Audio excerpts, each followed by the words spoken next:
Obrigado, André. Obrigado pelo convite mais uma vez para compor essa mesa, né? Meus colegas de mesa, a gente se encontra muito nos congressos. É um prazer, mais uma vez, estar falando com vocês a respeito aí. E gostei muito do enfoque do congresso, aí, vivências, né? Experiências e evidências, né? Então a gente pode trazer esses dois aspectos, o que a gente tem um aspecto científico muito importante e o que a gente faz efetivamente no nosso dia a dia, né? Isso é muito bom e é útil porque traz a parte prática para o indivíduo que assiste a palestra, né? Então, colocando aí para vocês, quando a gente fala em medicina esportiva, é uma ideia que é recorrente, eu venho falando isso em todos os congressos, né? A primeira imagem que vem na nossa mente é o atleta de elite, né? Eu até coloquei na minha apresentação vários atletas de elite, minha forma de homenageá-los, né? Talvez seja os representantes modernos, toda a sociedade precisa de um herói, né? Desde a antiguidade. Hoje, talvez os equivalentes modernos dos nossos heróis estejam expressos nos atletas de elite. Então, quando a gente fala em medicina esportiva, logo vem à cabeça atleta de ponta, né? Medicina trabalhando com elite. Mas não necessariamente, né? Eu sempre quero recorrer que os senhores todos que trabalham com medicina chinesa, que trabalham em especial com a acupuntura, que é o enfoque do congresso, né? Mas medicina tradicional chinesa de uma maneira geral, trabalham modulando e estimulando as mesmas vias fisiológicas, né, que são estimuladas e moduladas com exercício. Se você entrar hoje no American College of Sports Medicine, que você entrar na página inicial, eles têm o ditame deles, o lema, né? Exercício é remédio, né? Exercise is medicine, né? Por quê? Porque estimula, né, as vias fisiológicas onde vai ter a liberação de peptídeos opioides, né? E isso vai produzir um efeito no organismo de modulação de vias inflamatórias, modulação de dor, né? Então, quando você vê um indivíduo desses fazendo um exercício, aqui eu enfatizei estilos que são chamados estilos internos de Qigong, de Anqun, né? Tai Chi Chuan, que a gente Tai Chi Quan, né? Que é enfatizado. Na realidade, esse indivíduo não está objetivando só um exercício físico. Ele está fazendo um efeito que vai movimentar meridianos, vai mexer com vias, que é o trato espinotalâmico, que vai chegar lá em nível de substância periaquedutal, hipotálamo, hipófise, e vai ter efeitos no meio interno, no ambiente interno do organismo dele, né? Por isso que é chamado estilo interno. E daí você vai produzir resultados. A princípio, nós temos esses resultados a nível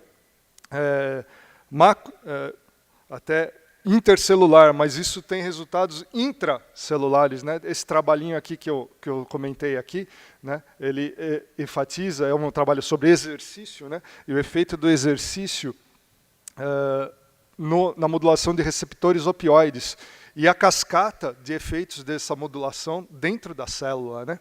Então, eu paro para pensar, se nós mexemos com as mesmas vias, cronicamente a acupuntura também deve modular esses receptores, a sua expressão, e também, com certeza, modula a expressão de RNA, de DNA, expressão gênica. Então, o efeito crônico da acupuntura, semelhante ao efeito crônico do exercício, o que promove para o indivíduo, né?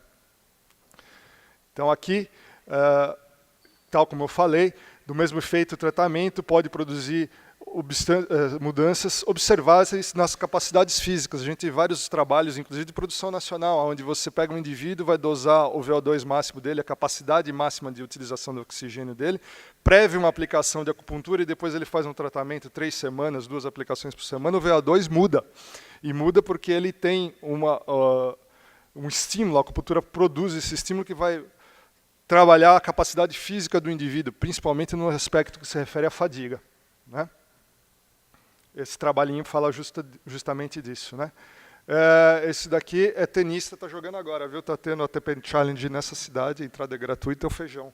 Ele está jogando, hoje vai caminhar para a semifinal. E aqui já traz um pouco mais para o nosso dia a dia, né?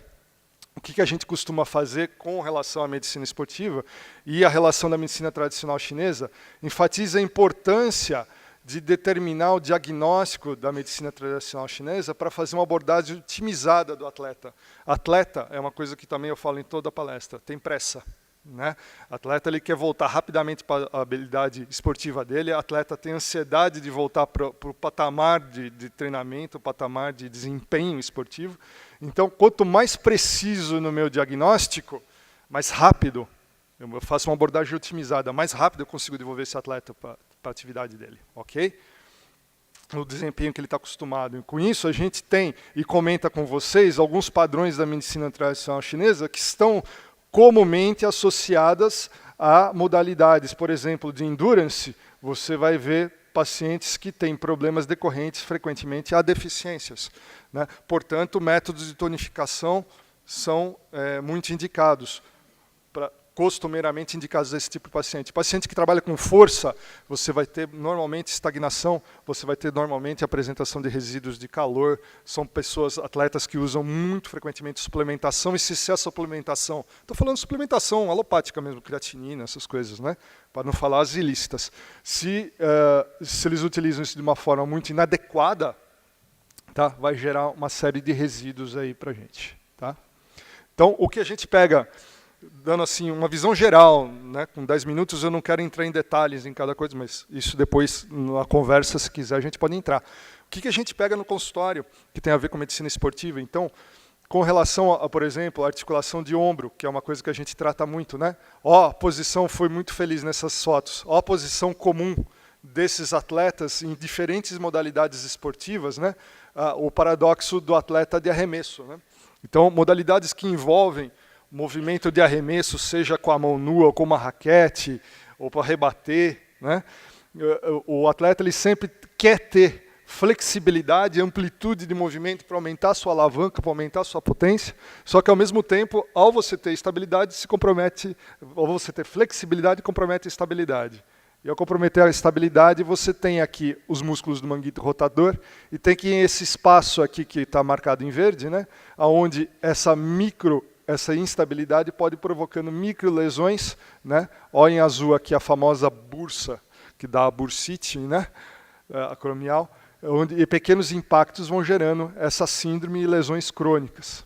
Então, você chega lá, meu paciente, todos aqui que eu vou apresentar, paciente do meu consultório, né? Então, ex-tenista profissional, hoje é recreativa, né? Dores no movimento do saque, né? Que é um movimento semelhante do atleta de arremesso. Aqui alguns pontos que a gente utilizou para esse tipo de caso, né? Claro que a paciente tem que ter um diagnóstico da medicina tradicional chinesa e existe uma série de pontos à distância que a gente utiliza que são adequados. Eu estou só exemplificando e trazendo pontos que é muito comum a utilização nesse tipo de quadro, né? Então, aqui onde a gente utilizou os pontos para ela, né? A Nadia Comaneci, tá? Maior ginasta de todos os tempos. Está aqui os pontos que a gente utiliza, né? Jiangqian, em vermelho, onde a patologia pede o ponto, onde com muita frequência a gente utiliza, né? Quando tem alteração acromioclavicular, o IG16, quando tem articulação glenomeral, o ID9, né? Na paciente aqui, ela tinha inclusive desenvolvido uma pericapsulite adesivante. Ela fez um tratamento conjunto comigo e com fisioterapia para liberar isso daí, né? O famoso ombro congelado, né? Aqui, nas exposições, eu coloco eletroestimulação, né? Eu utilizo eletroestimulação. Do contrário, essa é a minha vivência, se eu não utilizo eletroestimulação nos pontos, que é alguns que eu coloco aqui, eu faço agulhamento manual, estímulo até o DQI, depois manipulação, tonificação, dispersão, dependendo, movimento do Qi, comando do Qi, dependendo do que eu preciso, libero, 20 minutos de aplicação, na saída, novamente estímulo, DQI, movimento, retirada da agulha. Tá? Do contrário, eletroestimulação. Quando eu faço eletroestimulação, está aqui o padrão que eu utilizo, tá? 5 Hz, né? Frequência baixa, em burst, 5 on, 5 segundos off, 20 minutos, tem o temporizador, né? Mas de eletro, o mestre vai falar depois aí, é ele que vai indicar bastante isso daí, né? E aqui eu também utilizo, quando eu faço esse colchete aqui, eu estou mostrando aonde eu estou utilizando eletro também. Outro paciente, esse é um exemplo que eu dou, tá? Outro paciente do meu consultório, que não é atleta nem de perto de elite, mas ó, 71 anos, jogador de vôlei adaptado, ok? Terceira idade, com entesopatia bicipital. O que é vôlei adaptado? Ele não tem o toque, né? Ele segura a bola e depois ele arremessa. O idoso, ele perde, uma das primeiras capacidades dele perder é força explosiva. Então ele não tem o timing de pegar a bola, mas ele segura a bola e passa, joga com outros idosos, né? Ganhar esse paciente foi fácil, porque eu fui o primeiro médico que chegou para ele e falou, não, o senhor pode voltar a jogar. Nós vamos tratar o senhor para voltar a jogar. Porque todos os médicos até então falam, ó, 71 anos, está na hora de parar, hein? E não pode, né? Aqui é um exemplo interessante de como é que eu faço no meu cotidiano. A reabilitação eu coloquei na parte de ombro, mas na realidade isso inclui, tá? De uma maneira geral, todos os tratamentos. Então, quando o indivíduo vem, normalmente ele está lesado, né? Então a gente começa por 8 a 10 sessões, de 2 a 3 vezes na semana, a acupuntura. Tão logo possível, a gente já associa o tratamento com a parceria fisioterápica, né? Na clínica que eu trabalho, eu tenho fisioterapeuta junto também, ou então quando é outro serviço, a gente escreve o que está fazendo, o que a gente sugere e se comunica, né? E nesse período, a acupuntura começa a decrescer uma vez por semana, aumentando a fisioterapia, mas concomitante, porque fisioterapia pode despertar a dor e a gente está para ajudar isso, né? Então, logo for possível, a gente já deixa mais ou menos 4 sessões, uma a cada 15 dias, onde a fisioterapia está saindo e inicia treino funcional, seja com educador físico ou com o próprio fisioterapeuta, se ele for habilitado para isso, tá? Quando eu estou fazendo uma sessão a cada 15 dias, eu faço preferência para eletroestimulação. Ok? Aqui a parte auricular, eu não vou ficar me atendo porque eu estou pegando tempo de muitos, né? Um exemplo que a gente utiliza para ombro. Parte de quadril, né? Então aqui a gente fala a importância do core. E quando vai tratar quadril, o que a gente utiliza de ponto local é muito importante. Além de quadril, a síndrome da banda iliotibial, do trato iliotibial, é uma coisa que a gente pega muito, onde a queixa não é quadril, a queixa é mais dor no joelho, daí você vai examinar, né? Na realidade é um problema que envolve quadril e que envolve também a estabilidade, né, do joelho, por isso que dói, né? Então aqui os pontos que a gente utiliza bastante, esse daqui é um trabalhinho do Quen, muito bonito, que mostra a importância da estruturação anatômica dessa banda iliotibial para a estabilidade do joelho, e em conjunto com o ligamento cruzado anterior. Então, quando você tem atletas, indivíduos com instabilidade do joelho, com lesão crônica de cruzado, pense em banda iliotibial, se não está tendo enfraquecimento, se não precisa fazer fortalecimento, prescreva isso para o fisioterapeuta, né? Medicina esportiva é reabilitação e o trabalho integrado é fundamental, né? Aqui joelho, né? Coisas que a gente utiliza, né? Aqui também o paciente mostrando a eletroestímulo, é um atleta de hand que veio lá com condromalácia patelar, olha a marca da joelheira aqui, para ela tirou para a gente fazer eletro, né? Que a gente reabilitou.